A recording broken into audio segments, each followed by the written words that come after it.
ok. Hoje não derrubei o Demetrius, né? Até assisti um pedacinho da aula dele ali. Vi que ele até tomou 8 minutos da minha aula. 9h48. Áudio tá ok. Tá? O vídeo tá ok também. Deixa eu ver uma coisa aqui, peraí. Peraí que eu sumi. Tá? Deixa eu ver uma coisa.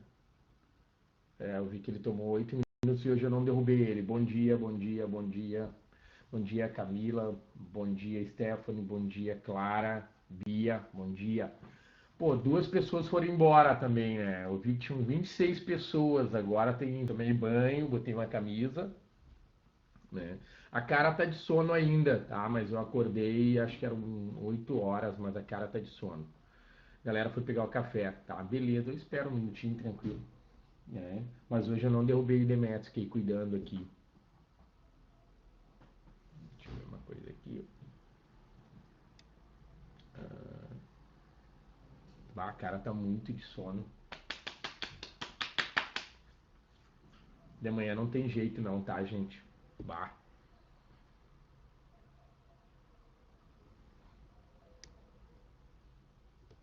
Nossa senhora. Hoje eu acho que eu nem vou aparecer muito. Esse cara tá muito de sono. Tá? As pessoas ainda não voltaram, mas eu vou esperar. Eu vou só... Deixa eu ver o que eu vou fazer aqui.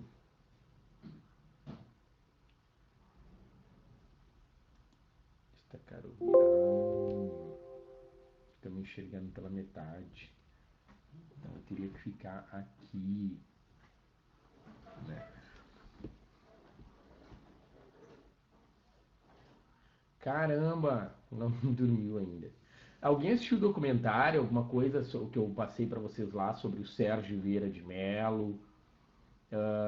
O documentário sobre a Serra Pelada, assistiram aí algum documentário?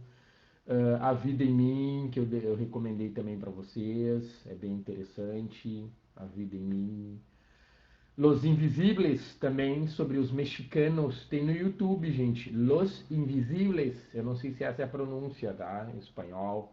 Los Invisibles, também muito bom documentário, vale a pena assistir. Tá espelhado? Não, infelizmente. Boa! Live do Nando Reis, tá? Ontem também teve Raça Negra, né? Raça Negra e a live do Nando Reis, né? Nando demais, Nando demais. Ó, agora tem 22 pessoas, alguém foi embora. Verdade, teve Sandy Júnior eu não vi. As 2 pessoas já voltaram, tá? Mas tudo bem. Gente, deixa eu ir me organizando aqui então, deixa eu destacar o material. Olha só, nós trabalhamos, né? Eu vou conversando aí, o pessoal vai voltando, né? Nós trabalhamos já então a parte dos conceitos de demografia, trabalhamos as teorias demográficas, trabalhamos ali as estruturas das pirâmides, trabalhamos agora recentemente as migrações, né? Crise migratória, e então o que eu vou ver com vocês hoje? Nós temos ainda sobre população para nós trabalharmos a composição étnica da população brasileira, Temos também IDH, Índice de Desenvolvimento Humano, IPH, que é Índice de Pobreza Humana, e temos também o coeficiente de Gini, tá? Né? O Corrado Gini, italiano, que desenvolveu o coeficiente para, né, avaliar a distribuição de renda, coeficiente de Gini. O que mais nós temos? Depois a gente trabalhar essa parte dos indicadores, aí nós vamos entrar em urbanização, tá? Só para organizar. Eu vou enviar agora, tá? Para a Bia, vou mandar ali para a Bia o material de ontem, tá? Eu não esqueci para quem me pediu, eu dei só mais uma ajeitadinha. O material de ontem já vou enviar. Assim que terminar essa aula, já vou enviar para Bia, tá, Bia? Vou enviar o materialzinho aí para ti e relembrar os links também dos filmes e documentários, tá? Mas eu já vou enviar isso, ok? Então, deixa eu colocar ali para vocês. Vídeo e som ok, né? Tá aparecendo a tela lá para vocês, vídeo e som tá ok. Ó, tá até aparecendo minha camisa hoje, tá? Então, nós vamos lá. Deixa eu fazer.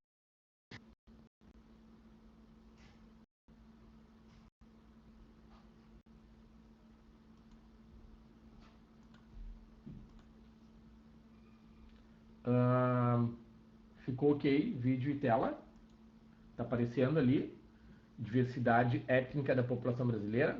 Sim, sim, obrigado, gente. Então tá. Sim, sim, sim, obrigado. É que é tão bom poder trocar com vocês, né?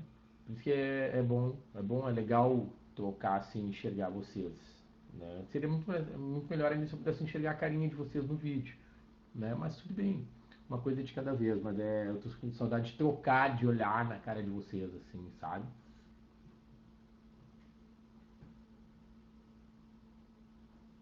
Sabe? De olhar, sim, isso, saudade. Bah, não, e eu também, eu tenho que confessar, eu tô de camisa, mas a parte de baixo é pijama também e tô pé no chão, tá? Então, tá, eu tô de pé no chão, a parte de baixo eu tô treva, né? Mas como disse um amigo meu, amigo que é de Maranhão, né? Eu falando pra ele assim, a saudade tá batendo. Ele disse, não, a saudade não tá batendo, a saudade tá dando porrada. Ele é do Maranhão, eu gostei muito dessa frase dele. Eu disse, cara, a saudade tá batendo. Ele, não, a saudade não tá batendo não, a saudade tá dando porrada. Né? É verdade, a saudade tá dando porrada. Né? Essa é a vantagem, mas eu ainda tentei arrumar meu cabelo, tá? Mas enfim, vamos lá. Vamos lá. Gente, essa imagem aqui, tá? Para a gente tentar trazer um pouco da diversidade, né, étnica, cultural da população brasileira. A nossa origem, quando nós pegamos a origem da população brasileira, a nossa origem, né, a população, né, brancos europeus. Nós falamos um pouquinho isso em migrações ontem, brancos europeus. Aí depois nós temos ali os pretos, né? Eu prefiro utilizar pretos, depois eu vou mostrar para vocês o porquê, né? O termo pretos, africanos, que foram trazidos para cá como mercadoria. Aí nós temos os amarelos, né? Que seriam os asiáticos, e os índios, né? Essa é a nossa base quando a gente pensa na composição étnica da população brasileira, né? Eu já fui até nocauteado. Saudade. Saudade tá assim, né? Saudade tá dando porrada. Então, é bem isso. Olha só, gente. Não sei se estão conseguindo ler. Não tá espelhado não, né? Tá dando para ler, né? Então, todas as pessoas que vivem hoje, tá, são de origem africana. A nossa espécie evoluiu no continente africano. Só que nós temos ainda um detalhe, né? Deixa eu abrir aqui para que todo mundo consiga ler. A cor da pele ainda define como uma pessoa é tratada no século XXI. É bem isso, tá? A cor da pele ainda define como uma pessoa é tratada no século XXI. Sim, eu não sei se vocês já se tocaram, mas mais do que números, eu vou trazer uma reflexão, né, da nossa questão envolvendo a negritude no Brasil, tá? E aí até é um ponto bem delicado, né? Um branco aqui falando da questão da negritude, né? Eu até peço licença, peço desculpas, mas eu tento falar com todo respeito, mas eu jamais vou conseguir ter uma dimensão, uma noção, né, de certa forma, o que passa a população negra no Brasil e no mundo. Então eu falo com muito respeito, eu falo pedindo licença, mas é curioso, né? Porque daí é um branco aqui falando sobre a questão da negritude. Então eu vou trazer essa reflexão para vocês. Mas com todo respeito, com o máximo de respeito e com uma situação bem delicada, tá? Eu começo mostrando uma imagem aqui para vocês, tá? E trazendo algumas reflexões. O conceito de raça não tem a menor base genética ou científica, tá? Nós tivemos na história o primeiro cientista racista um cara chamado Samuel Morton. Vocês podem depois dar uma pesquisada quem foi Samuel Morton, né? Primeiro cientista racista, Samuel Morton, no qual ele, através de uma análise onde ele pega ali um crânio, né, asiático, um crânio africano e um crânio europeu. Mas olha só o detalhe, eu acabei de mostrar para vocês aqui, né? Isso são frases de um estudo, até eu tenho aqui a revista, pesquisas científicas aqui, né? Que todas as pessoas foram originadas, né, do continente africano. Mas esse o Samuel Morton, ele pega um crânio ali do continente asiático, continente africano e continente europeu e estabelece uma análise ali do crânio, preenchendo a ideia do crânio. E aí ele estabelece um raciocínio de que o crânio, né, a massa cefálica do crânio africano seriam menores, portanto o cérebro seria menor, né, do que o crânio do continente asiático, do continente também europeu, e logo ele dá uma ideia de submissão, que a população, né, do crânio ali do continente africano seriam inferiores, né? Então, foi o primeiro cientista racista, uma ideia extremamente equivocada, tá? E a Ku Klux Klan dos Estados Unidos se baseou nisso para dizer também que os negros, os pretos, eram inferiores. E tem um filme genial que traz, inclusive, essa passagem e tenta corrigir, né, na história, e por isso que ele é genial, né, corrigir esses erros, que é o filme Django, né, do Quentin Tarantino, Django, maravilhoso filme. É o mesmo diretor de Bastardos Inglórios, tá? Então, Django, vale muito a pena. E aí um fazendeiro branco, racista, interpretado pelo Leonardo DiCaprio, ele traz, inclusive, numa das cenas, essa discussão do Samuel Morton, tá? Então, é muito interessante. Tem um outro filme muito bom do... acho que é talvez seja o Spike Lee, que é, não, o Spike Lee, talvez, enfim, depois eu confirmo, que é o filme Infiltrado na Clã. Infiltrado na Clã. São filmes assim que mexem muito com a gente. Tem outro filme maravilhoso, Netflix, também, Raça. E aí a gente começa a ter um pouco da noção do que os negros passaram e continuam passando, de certa forma, ao longo da história, né? Então, essa é um pouco da reflexão que eu quero trazer para vocês, além de dados, tá? A etnia, população brasileira, origem índios, brancos, negros e asiáticos amarelos, né? E depois, a partir do cruzamento, nós vamos ter ali o mulato, o caboclo, o cafuso e a mistura aqui do Anaiko, que é a mistura do branco com o japonês, tá? Anaiko, branco com japonês. Então, mulato, caboclo, cafuso e Anaiko, tá? Mas a nossa origem, a nossa base, índio, branco, negro e asiático, tá? Então, para vocês terem uma ideia. Esses dados são bem importantes. Aqui são em termos de números. Então, isso aqui é o que nós precisaríamos saber para uma prova, com base no censo de 2010, tá? Com base no censo de 2010, o último censo da população. Lembrando que foi adiado o concurso, né, para censeador do IBGE este ano, né? Nós teríamos ali, enfim, vamos ver como é que isso vai ficar em termos de dados, tá?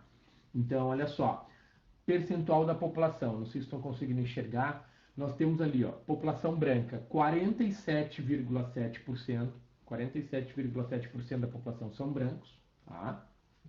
47,7%, 7,6% são pretos, 1% amarelos, 43,1% são pardos e 0,4% indígenas, tá? Então essa é a nossa composição de acordo com o IBGE, tá? Então de acordo com o IBGE, isso é muito importante. Só que olha só o que eu quero trazer para vocês aqui. Brancos, 47,7%. Pretos, 7,6% e pardos, 43,1%. Se nós somarmos aqui, olha só, nós temos 43,1 mais 7, nós vamos ter 50%, 50,7%, 50,7%, 7,6 mais 43,1, né, vai dar 50,7% da população, 50 a maioria, então são pretos e pardos. pretos e pardos, tá? E aí lembrando, ó o Cebolinha, lembrando, né, como é que é feito. Quem é que estabelece nessa autodeclaração, né? Quem é que estabelece essa autodeclaração? É o IBGE? Não é o IBGE. Então, essa autodeclaração, ela é feita, né, por nós, ela é feita em cartório. Então, por exemplo, o registro, quando os pais de vocês vão fazer o registro de nascimento, ela é feito lá, né, na certidão de nascimento, é feita essa autodeclaração. E então isso é bem importante também, essa autodeclaração, ela é feita por nós, tá? Por que eu estou trazendo isso? Porque já foi uma questão de prova, né? Se é o IBGE que faz. Não, não é o IBGE. Um censeador, ele não vai bater na tua porta quando ele for fazer o levantamento de dados e afirmar, não, você é branco, você é preto, você é pardo. Não é o censeador que faz isso. Tá? Ele não tem essa capacidade. Isso é feito através de declaração ou certidão de nascimento. Perfeito? Tá? Então ficaram com esse número, 47,7% brancos, 50,7% são pretos e pardos, 1% amarelo e 0,4% índios. Ok? Então, vamos lá. Tá, aqui são os dados que ano a ano, não se preocupem, tá? Mas eu já peguei ali o que é o percentual, né? Quantos milhões de pretos, 14, né, 14 milhões e meio de pretos, 82 milhões de brancos, 82 milhões de pardos, 91 milhões de brancos, 2 milhões de amarelos e 817 mil índios, tá? Então, isso aqui são mais dados aqui em termos populacionais, mas nós já anotamos o percentual, não se preocupem, tá? Nós já anotamos o percentual. Então, isso é bem importante. Primeira questão, eu vou mapear os índios com vocês. Onde é que os índios estão localizados, onde é que os índios estão concentrados? Bom, uma contingente populacional indígena, eles estão na região norte, perfeito? Na região norte do Brasil, onde nós temos o maior número de índios, região norte do Brasil. E aqui eu já estou trazendo para vocês essa população indígena na região norte, nos estados da região norte, tá? E aí nós vamos ter ali os 3 principais estados onde nós encontramos, deixa eu tirar o braço aqui, onde nós encontramos a população indígena, é no estado do Amazonas, no estado de Roraima, tá? E no estado ali do Pará. Então, o estado do Amazonas, o estado de Roraima e o estado do Pará é onde nós vamos encontrar o maior contingente populacional indígena. Tá? O IBGE trouxe ali, de 2010, o último censo indígena, 817 mil. Hoje, se nós fôssemos atualizar, daria cerca de 925 mil índios. Tá? 925 mil índios. Então, olha só, gente, eu estou falando de menos de 1 milhão. Só que quando os portugueses chegaram aqui, nós tínhamos 4 milhões de índios. Quando os portugueses chegaram aqui, 4 milhões de índios. Hoje nós estamos falando de 925 mil índios.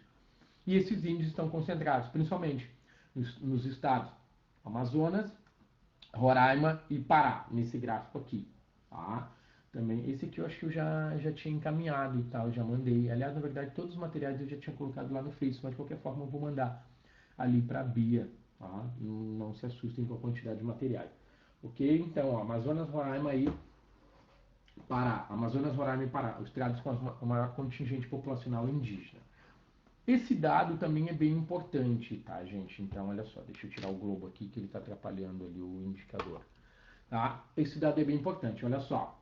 Distribuição dos índios por terras indígenas e não indígenas. Terras indígenas e não indígenas, tá? Então, eu tenho aqui, ó, distribuição dos índios por terras indígenas. Então, o vermelho, vamos deixar em vermelho, seriam os índios dentro das terras indígenas.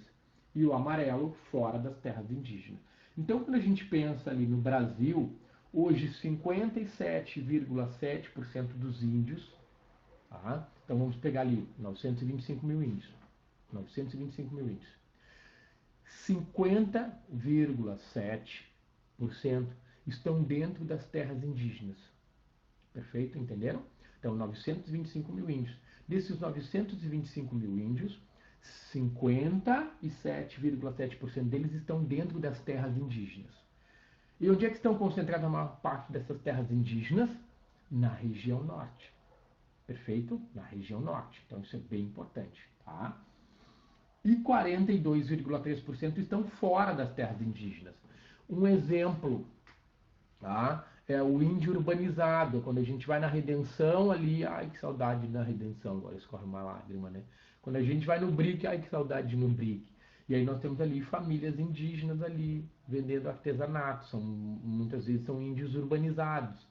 Tá? Então eles estariam fora das suas terras indígenas. Perfeito? Estou dando um exemplo, não estou dizendo que eles vivem num apartamento, estou dando um exemplo, poderia ser, ok? Então daqui a pouco vivem, né,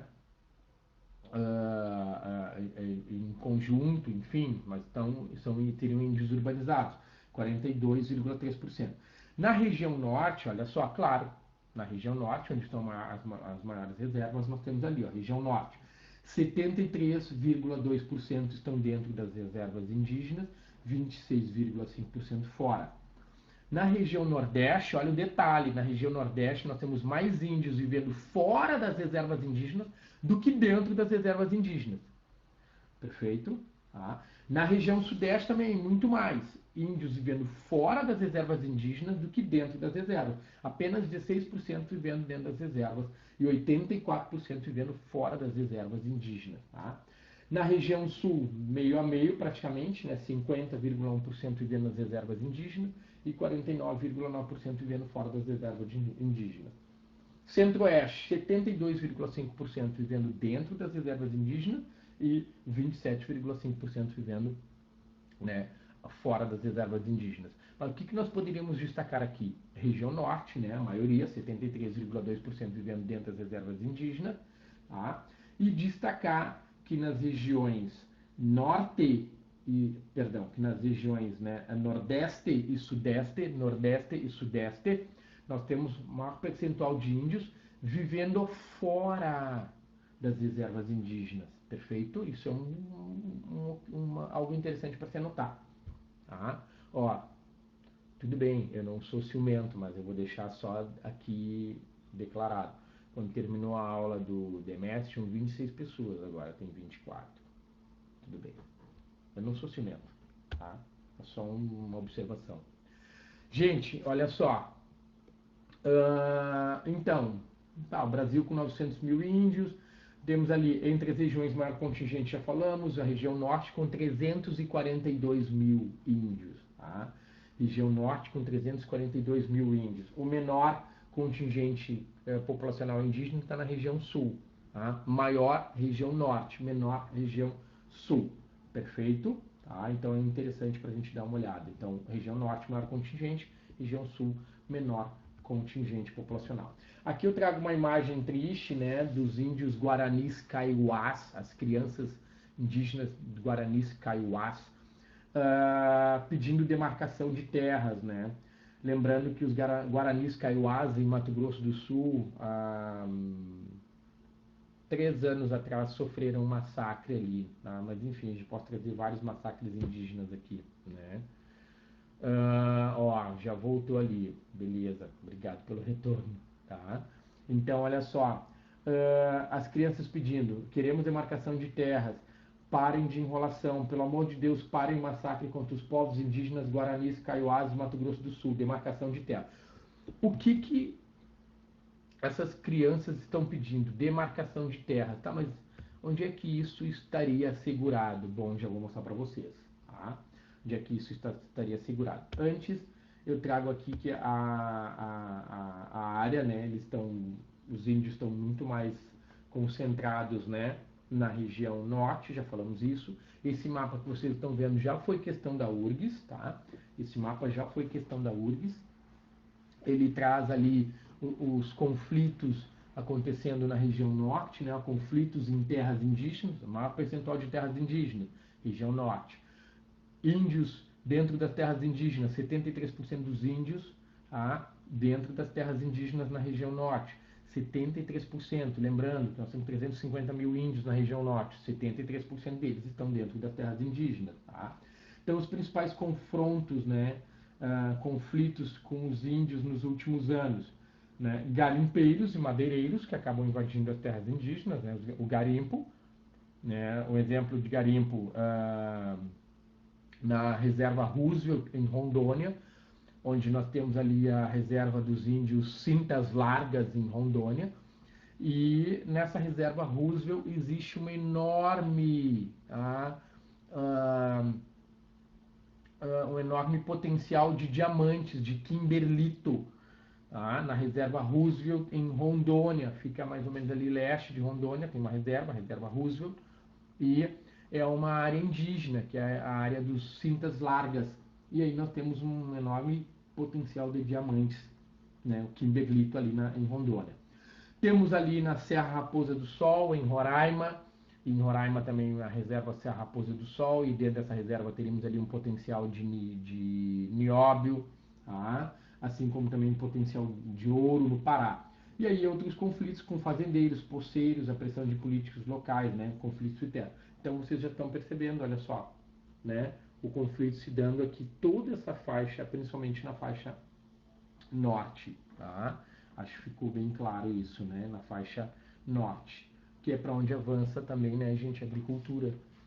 Podemos colocar ali o avanço da agricultura, principalmente pecuária, e poderíamos destacar também, quando a gente fala, né, não só da pecuária, mas gostaria de chamar a atenção de vocês, além da pecuária, a expansão da soja. Nós vamos chamar essa região norte aqui da novíssima fronteira agrícola.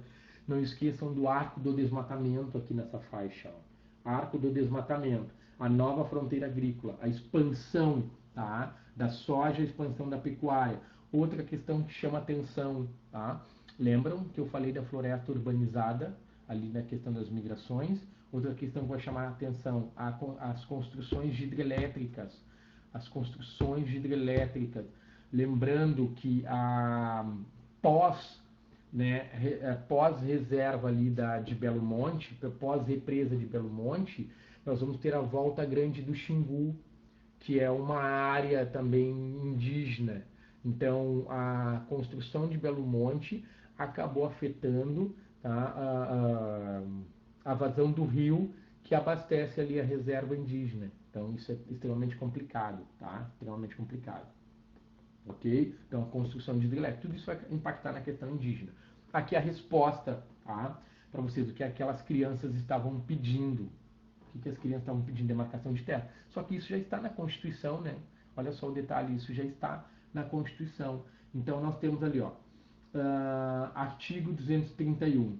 São reconhecidos aos índios sua organização social, costumes, línguas, crenças e tradições, e os direitos originários sobre as terras, tá, que tradicionalmente ocupam, competindo a União demarcá-las, proteger e fazer respeitar todos os seus bens. Esse artigo 231, em 2017, foi uma alternativa, uma questão do Enem. O artigo 231, em 2017, foi uma questão do Enem. Tá? Então, atentem para isso. Tá? Então, cabe à União demarcá-las, proteger e fazer respeitar todos os seus bens. Artigo 232. Os índios, suas comunidades e organizações são partes legítimas para ingressar em juízo em defesa de seus direitos e interesses, intervindo o Ministério Público em todos os atos do processo. Então, é bem importante isso, gente. Tá? É bem importante quando a gente trata da questão indígena. Tá? Agora aqui me pegaram. Eu tenho quantos minutos ali pelo nosso tempo? Por que eu estou perguntando isso? Eu não queria começar o assunto e parar na metade. Eu não queria começar o assunto, falar da escravidão e ficar pela metade. Nossa aula vai até 5 minutos.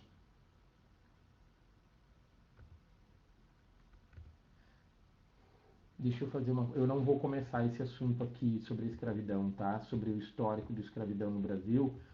Eu vou anotar os links.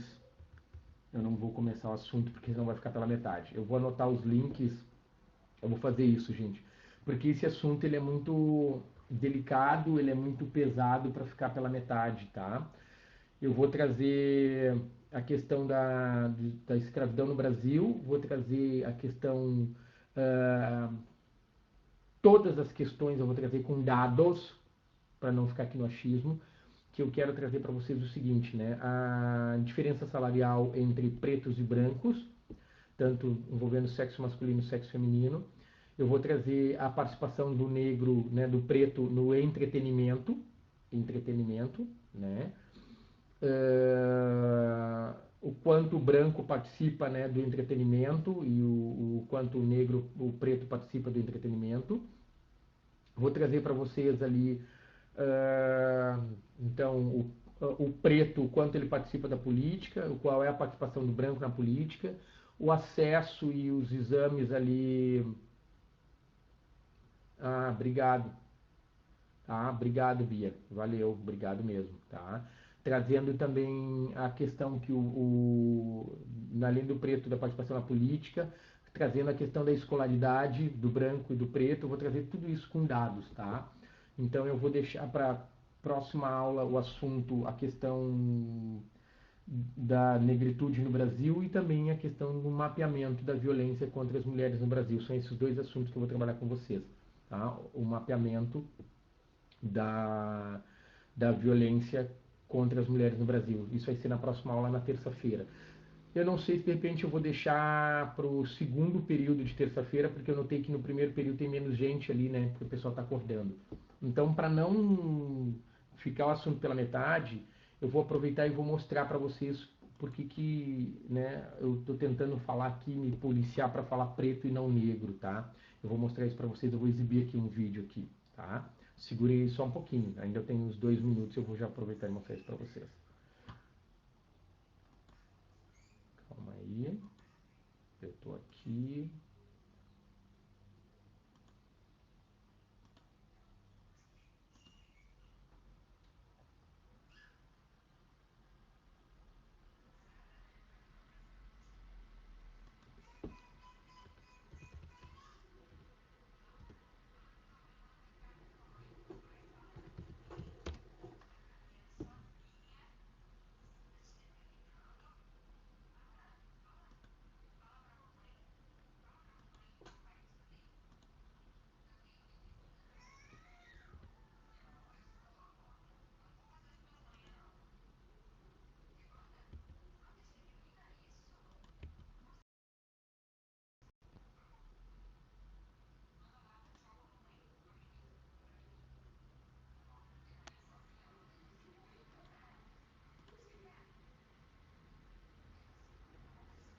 Calma aí, tem 1 minuto.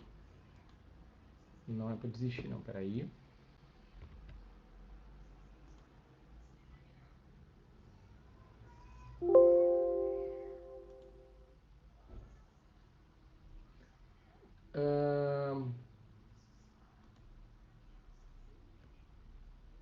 Dá para enxergar vocês estão enxergando a minha TV aqui e a imagem que eu estou disponibilizando no YouTube? Alguém pode me dar um ok? Se dá para enxergar?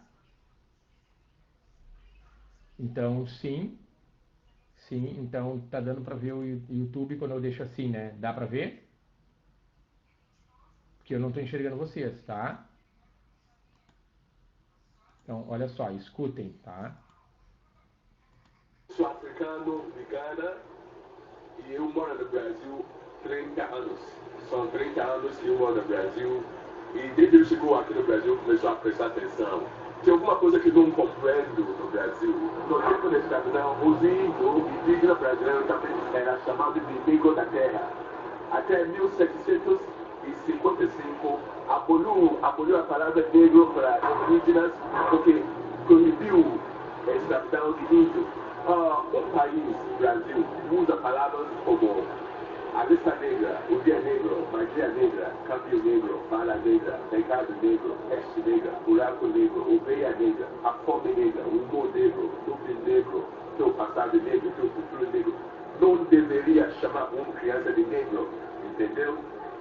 Essa é coisa passada. Quando chama criança de negro, e tudo que é negro é relacionado com coisa negativa, criança fica com dúvidas com própria identidade. Dicionário, você que ainda não prestou atenção, mas pega dicionário de língua portuguesa. Está escrito, negro dizer infeliz, maldito. quando valoriza, a coisa que valoriza, ele não fala negro. Quando valoriza, ele fala preto. Tá? Ele não come feijão negro, ele come feijão preto. O carro dele não é carro negro, o carro dele é carro preto. Entendeu? Ele não toma café negro, ele toma café preto. Quando passa fome, a fome é negra. Quando ganha loteria, ganha nota preta. Se branco não é negativo, preto também não é negativo. Entendeu? Mas negro não, negro é palavra 100% negativo. E atrasa, esse causa morte, esse causa miséria, doença, alright? Então, já que o mundo mudou, vamos mudar nossa linguagem também, para acompanhar a mudança do mundo mesmo, alright? Obrigado, right? Conseguiram ver e escutar? Eu acho que é muito interessante a reflexão, tá? E aí eu tento me policiar. Pode deixar que eu já vou mandar o link agora. Vou fazer isso agora, tá? Então, tá aqui o link. Já tá na mão, fica aí a reflexão. Gente, então estourou aqui nosso tempo, tá? Eu que agradeço, um beijo enorme aí para vocês, ótimo restinho de semana.